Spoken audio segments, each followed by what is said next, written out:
Well, we told you how much of a nuisance mosquitoes are expected to be this year and already, but that's not all you have to watch out for. There are warnings out there that it could be a banner year for disease-spreading ticks.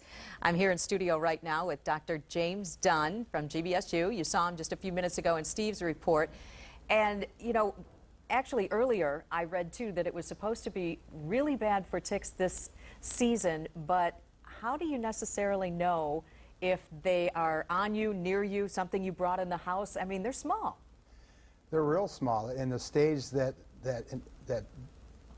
bites you and feeds on your blood right now is about the size of a sesame seed. Right. So that's a pretty small tick. So it's something we have to pay attention to. Do you agree that it's going to be a record year for these? I'm not sure that's true. I mean, the populations have been increasing over the last several years in West Michigan. They've been moving in from the south from Indiana and Illinois, and they get moved in with small mammals, mice and voles, which bring them into our area. Okay. And last summer was a pretty good year, pretty warm year, which can allow their populations to build pretty good. Now, mosquitoes can spread disease, West Nile, we know Absolutely. of that. Talk about ticks. I know Lyme disease can be very serious. Lyme disease is very serious, and there's a pretty good study that was done in West Michigan by Michigan State University a couple years ago where 50% of these black-legged ticks that they sampled had West Nile virus. So. Or Lyme disease. Lyme disease, yeah. They had Lyme disease. Well, what can people do if they find a tick on them and they get very nervous about it? What can you do?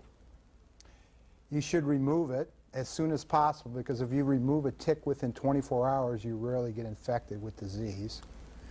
Do Lyme disease. Okay. Do sprays work on ticks? Is there something else they could do? Should they seek medical attention?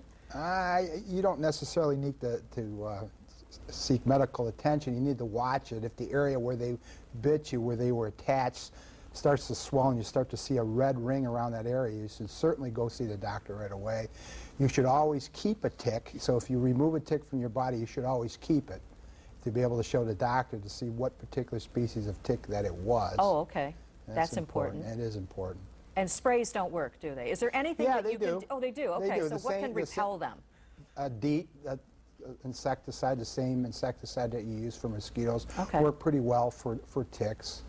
You know, they fall off vegetation, climb up your clothing and get underneath your clothing and attach to your skin. So they're, you know, it's a little bit harder to keep them away. It's better to wear long pants, maybe tuck your pants into your socks.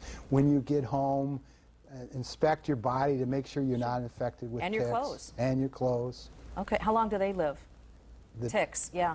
Well, they live throughout the whole year. So, yeah, so okay. Well, Dr. James Dunn, thank you so much for joining us. It's another thing that we'll have to watch out for this summer and pay close attention. Thank you. You're welcome.